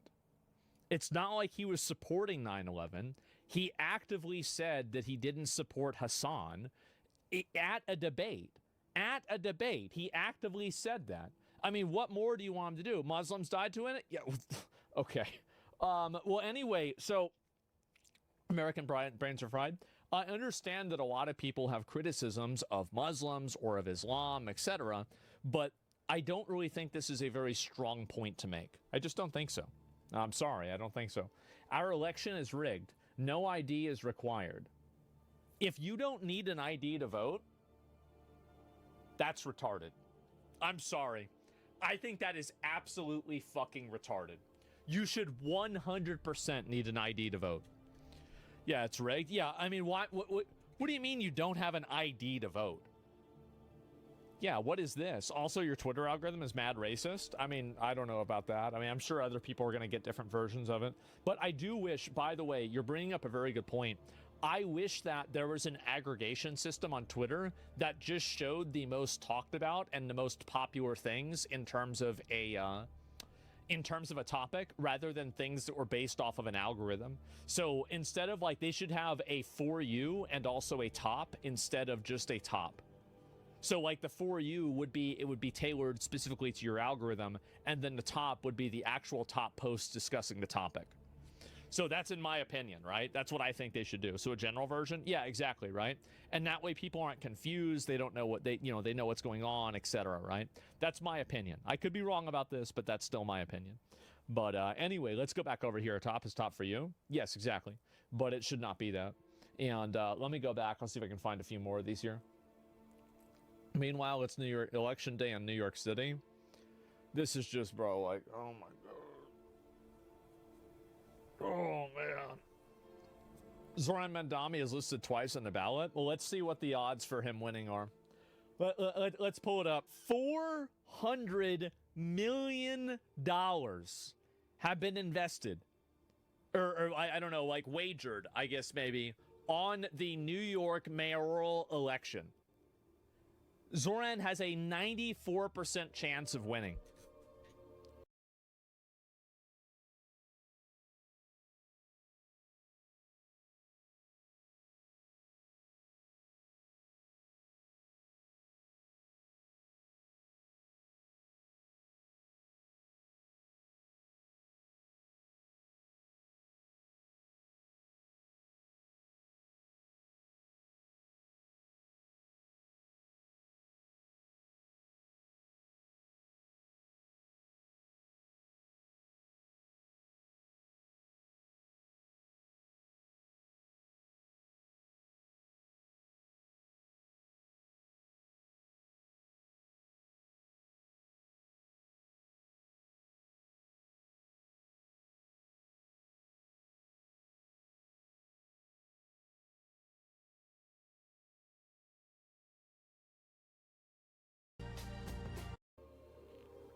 There you go. Holy shit. Yep. New York is cooked. I mean, if they're cooked, then they deserve to be cooked. It's their right to be cooked. That's the way I see it. Put $1 on Como. Well, now you don't have $1. I mean, he's gonna win. Like, it's so obvious he's gonna win. If you don't think he's gonna win, you're out of your fucking mind. So what happened here when Andrew Cuomo went down so much? Like, he went from what the fuck happened in June? Yeah, did he started talking? Oh, he started talking. He didn't win the primary. Oh, I see. Okay, I see. And then, yeah, he was basically the one that was going to win. And then I guess probably this was when the debate happened, probably June 14th, somewhere around there. And that's probably whenever, you know, that Israel thing came up, and then it went back up, and then actually he lost the primary, and then things totally changed. Okay. Yeah, I get that. All right, he was human? Yeah, I guess so, right? And he couldn't do 100 bench press. Well, I remember seeing that, the Zoran bench press thing. That was, you know, definitely, I think that affected him probably more than a lot of other things did. I think that probably affected him more than calling him Calmania does, right? I mean, like, I would say so. And let me see if I can find this. Massive turnout in New York City so far. Over 450,000 election day votes. On track to end up with 2 million plus total. All else equal, it should benefit Cuomo. That's accurate, actually. Usually people that are, like, I would say, like, Cuomo is, like, I think he's also a Democrat. But, you know, he's, like, more of a Republican Democrat than, I guess, Mandami is, right? Faking the bench press? Yes, clearly, right? Is establishment Democrat? Yeah, so, like, establishment, probably that's going to get more, like, direct on that day voting. And let me go back. Let's see if we can find a few more of these here. Real estate agents in Florida after the New York City mayor election. Yeah, I guess so, right? New York City ballot is rigged as fuck. Mandami twice. Cuomo buried bottom right like the trash. Silwa front page, but to split the vote. No ID fraud test. Can't you just look at the old voting ballots and just see, like, really if this is the same or not? How are so many people so dishonest about this? Now, and this is also another thing, too, is I just want to pull this up and just, like, look at it. So, no ID is crazy. It is. Why is everybody retarded nowadays? I think that you should take this and you should move it over here. I think it is actively confusing, and I guess maybe they don't do that. Yeah, it's confusing and it's hard for people to see. Why is it who does this? Like, in every single type of written language in the English language here in America, everything is centered to the I guess to the left. Yes, to the left. But here it's centered to the right. I think the reason why it's centered to the right is so people will be less likely to vote for the candidates that are on this side. I think it's just a basic scam. It's a straight up scam. It's a line to the right. Yeah, it's a line to the right. Or to the left, I mean. It's a dark pattern. Yeah, this is an unironic dark pattern. And this has nothing to do with, like, New York or anything like that. So these are things that I would do, right? If I was president, okay, if I was in control of everything, I was the king, right? I was Trump. I would make it to where voting, like the voting day is a national holiday. I would make it to where you can't vote straight ticket. And I would also, this is a big one, I would not include the party that people are part of on the ballot. I wouldn't. I would get rid of it. I think that is a huge problem. Oh yeah, and you need an ID. If you're so retarded that you can't figure out how to get an ID, I don't want you to vote. You shouldn't even be making decisions for your own life, not to mention other people's. So yeah. About no names, just only positions. So like a ranked choice. Well, I don't know about that. And you have to know who you're voting for. No more parties. Haha, that would be good. Yes, exactly. Make them take a civics test. So I would say that every 10 years, you probably should have to take a test about voting. And if you don't know, like if you can't pass basically a basic American citizenship test, you probably should not, like I would not let you vote. Straight up, I would just not let you vote at all. I think, by the way, if that happened, everything in the world would be better. How about a money gift from voting, $20? Yeah. Identity politics without ID? Oh, it would be no identity politics. Like, I would go and do this. There we go. And get rid of these. This would be my ballot right here. Oh, and then I would remove this. Remove this and remove this. It's redundant and confusing to the voter. And I would move these guys over to here. So yeah, to be that simple. Voting should just be Loot Council? Yeah, exactly. I mean, I don't know why. And by the way, why is it not like that? It seems so obvious, right? Like, I mean, any retard would come up with this. It's not like you have to be a fucking genius to figure out that this is a stupid system. It's the same as like this. Why is there a space here between these other people? Well, I don't know why there is at all. I have no idea. Probably because it's another fucking piece of bullshit. Now, maybe there's a reason, but it sure seems like, oh, it's safe and affordable. I see. I see. So it's a category all the way down. I get it now. And let me go back over and see if we can find it. But the top ones, I get it's the grid. Yeah, now it makes a little bit more sense. But, like, how are you going to vote for this guy, Ishmael, whenever he's all the way over, two white boxes over? Like, I mean, look at this right here.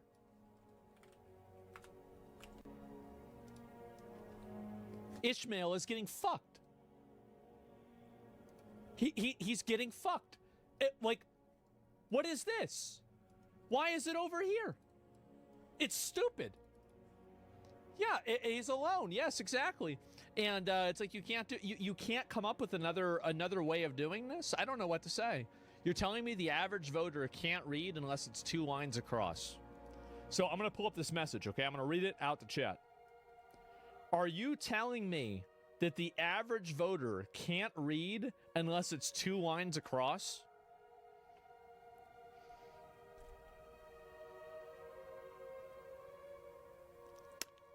Yep. That's right. Oh, yeah. That's right. 100%. They are so stupid. You have no idea. You remember you have such a high opinion of average. Yes, exactly. And think about also, keep in mind, average, half of them are below that. So if an average person would get confused, think about what a 20%er would do.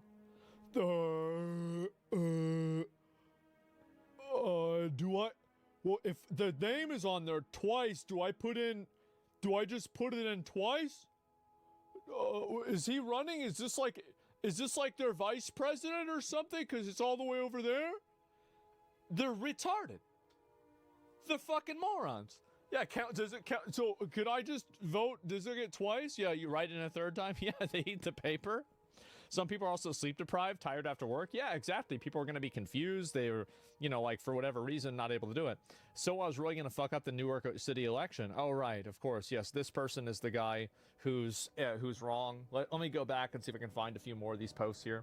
New York election is rigged. Pass it on. Oh my God. Does not require voter ID for most registered voters. You should have voter ID. It's ridiculous not to.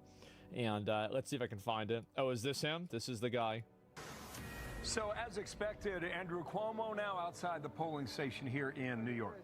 I voted a lot of times. First time I ever walked into a polling place, and the polling place cheered for me. So, that's a good sign. Sure. And the record turnout is a good sign. I think it's going to be a record. And it's because New Yorkers are concerned. New Yorkers are concerned about New York. And so I'm feeling very good about that. And everything I hear from people is good. So we're going to keep... Really? You're not talking to many people then, huh? Working today. It's not over till it's over. Run through the tape. We're going to be moving around today. Make sure people get out. It's a beautiful day. Get out and vote. The most important election of my lifetime. Uh-oh. And I'm not a kid, but this is the most important election of my lifetime. This is going to determine the future of the city of New York. May also determine the future of the Democratic Party. So get out and vote. Hopefully it does. Thank you. Yep. Because it's his ballot. Yeah, Green Goblin looking motherfucker. I mean, he does look like he'd be the fucking mayor inside of like a Batman Gotham City thing, right? And what is this here? Voter intimidation? Hey, good morning, everyone. I hope you had a nice weekend. So the big election is tomorrow in New York City, and you know my opinion on everything. But listen, I have to tell you something. I heard that there were ICE agents in certain areas of the city, staking them out, taking photos, and arresting some. And I don't know, exactly where this happened, but be careful. Cat's not lopping. This is an Adams campaigner, Como voter, pathetic attempt at voter intimidation. Yeah, I don't think she's just saying this again. Like, if ICE is arresting people at the voting stations, I mean, I don't really know. I mean, it's like 50 other places you should do it. I mean, I think doing it there is like they shouldn't have even gotten there to begin with, if you want me to be honest. And but in general, like, I think she's just saying this so people that she disagrees with don't go and vote, right? I mean, like, that's it. It's not like this is like her. She's not trying to help anybody here, okay? She's just trying to lie to them so they're like, oh no, really? I guess I shouldn't go. I'm gonna get arrested. That's the only reason why she's saying this, okay? It's fucking ridiculous. And anyway, yeah, keep in mind.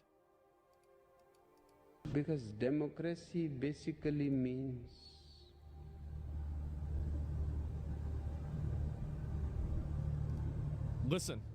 Listen to him. Government. This is important. Pay attention. By the people, of the people, for the people. Here it comes. But the people are retarded.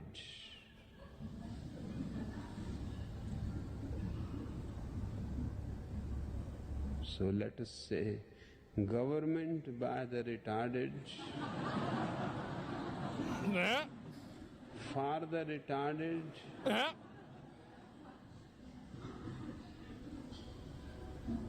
whoa, of the retarded. Because democracy... There it is.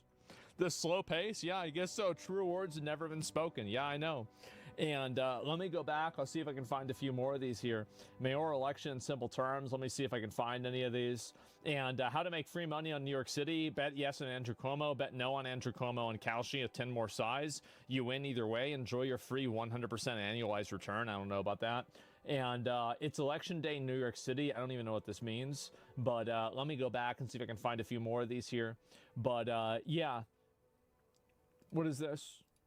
Mark Levin, instead of running your mouth, what are you doing in New York City? I tell you what we're doing. We're going to denaturalize men. Mark Levin, instead of running your mouth, what are you doing in New York City?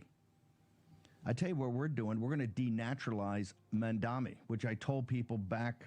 For what? That they had to do back when I met with them right after Mandami won the primary, which they didn't think he was going to win. I told him he was going to win.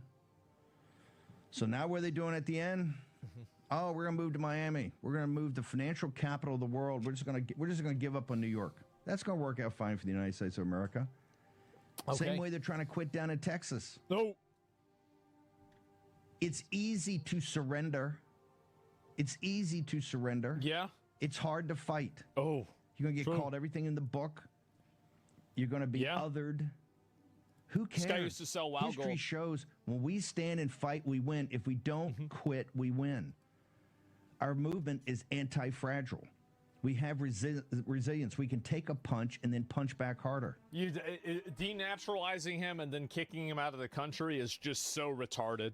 Like, even like, and the reason why is that he's a symptom, not a disease. If you have a problem with what he represents, then you really don't have a problem with him. He's just some random guy.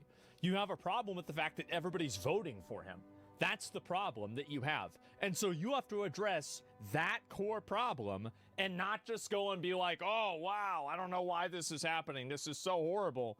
No, it's very obvious why it's happening. And anybody who's not paying attention or is retarded might be confused. But if you're not retarded, you know exactly why. He's salty, deport them all.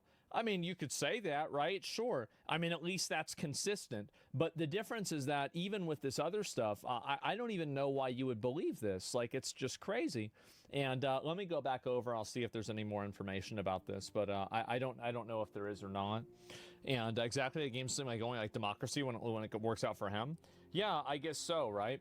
But yeah, save the city. Oh, Jesus Christ. And it's just...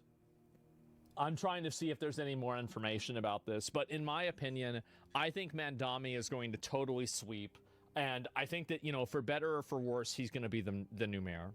Anybody who thinks that's not going to happen is absolutely fucking retarded. What is this here? Nonprofit caught instructing illegal immigrant to vote in a New York City mayoral election? Yes, I'm an immigrant. They sent me here to vote. I was recommended to come here to find information to vote. Oh, Sorry? When did you register to vote? I did not. I didn't sign anything. They just told me to come here to vote. Okay. Vote to. Okay. It's fake. Y'all think it's fake? Could be fake. I don't think it is, but it might be. I mean, there's no reason. If people don't believe it or they think it's bullshit, then yeah, I don't really know. Let me go back over. California, time to fight for democracy, stand to fascism, break the old cult, MAGA cult. Yeah, and let's go back. I'll see if we can find a few more of these here. I want to speak to the memory of my aunt.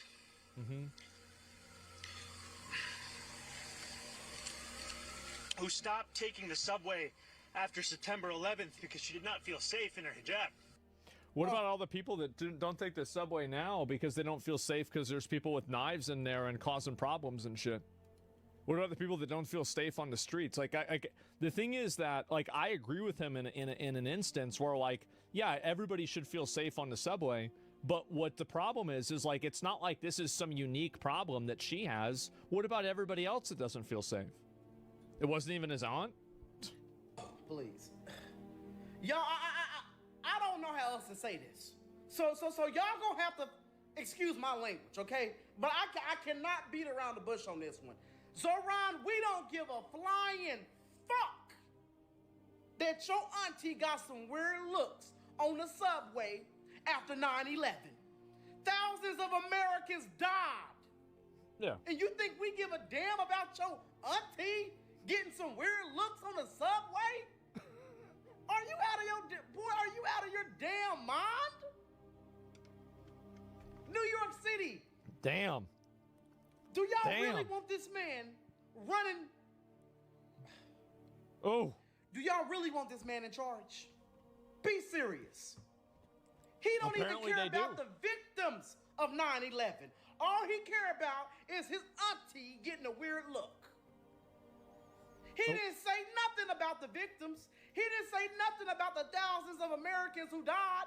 He didn't say nothing about their... This is in response to people linking him to 9/11, though. What was wrong with what he said?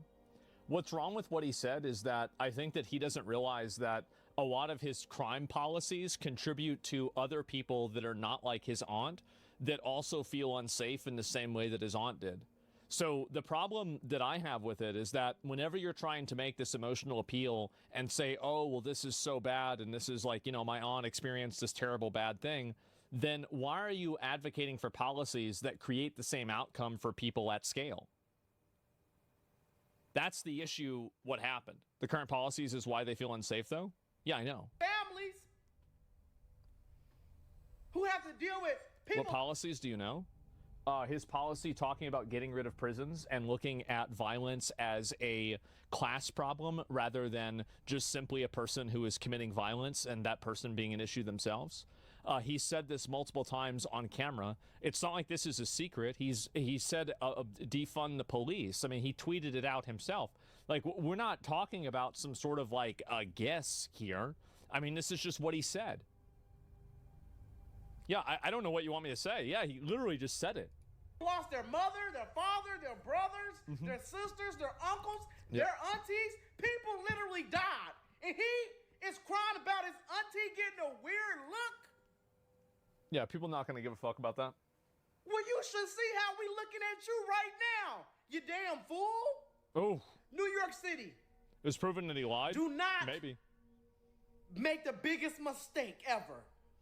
It's probably not going to be that big of a mistake. It's probably, like, honestly, like, I bet whenever he takes over, half of the shit he said he was going to do isn't going to happen. The other half is probably going to be half-assed, and then it won't be as good as people want it to be. They'll be disappointed, and this will be over.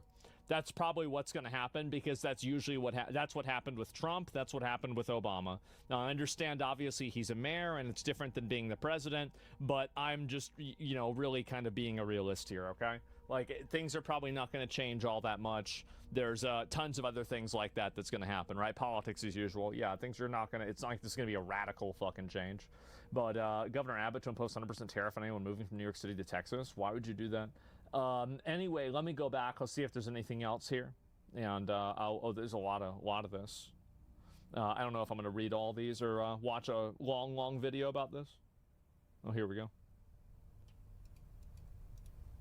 If Mamdani is elected and he doesn't perform the job the way that Andrew Cuomo, the way that President Trump, the way that others are warning, if he does run the city as a communist, are you going to have any regrets?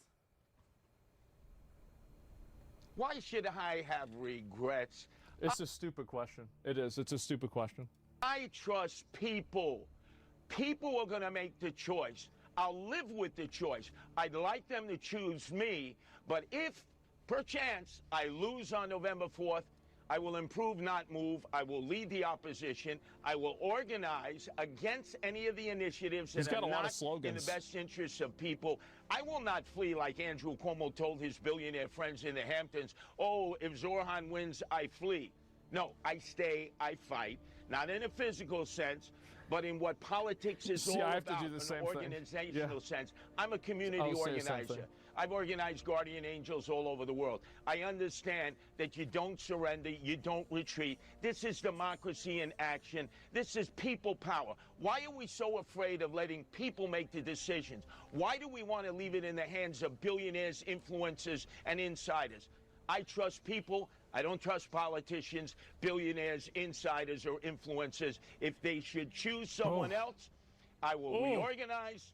I will be prepared to stay and fight. I was born in this city. I was almost killed in this city. I'll die in this city. I'll be buried in this city. I'm the true New Yorker in this race. All right, fair enough.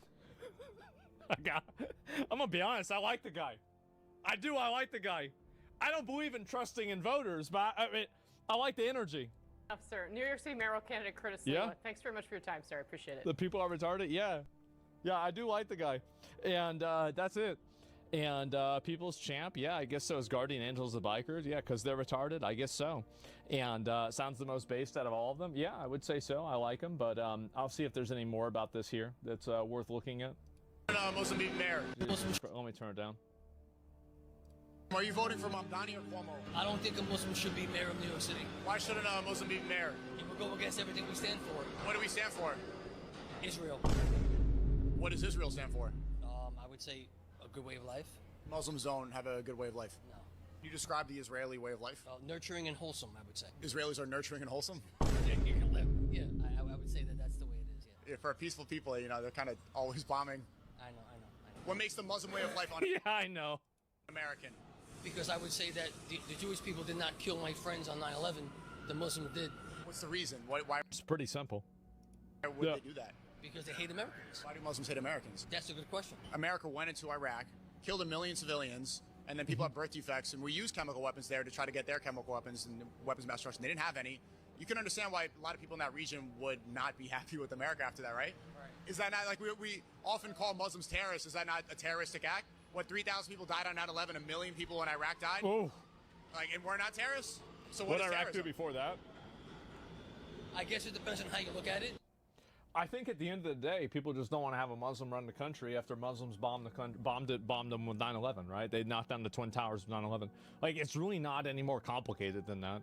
Like, you can come up with every excuse and every reason beyond that, but, like, that's the real reason. That's actually what's going on. I mean, I don't know why anybody is like, oh, well, no, that's not exactly it, and that's not the real reason, etc. Yeah, it is. It's clearly what it is. And so I'll see if there's any more about this to look at, too. It wasn't Muslims that did it. It was terrorists that did it. Well, that's not the way that people are going to see it. People are going to see it as Muslims that did it because they were Muslim terrorists. And then you're going to get into, no, it was actually Bush or it was the Jews or whatever. But either way, the average person, the average American, thinks that Muslims attacked America on 9/11. That is the average American viewpoint, whether you like it or not.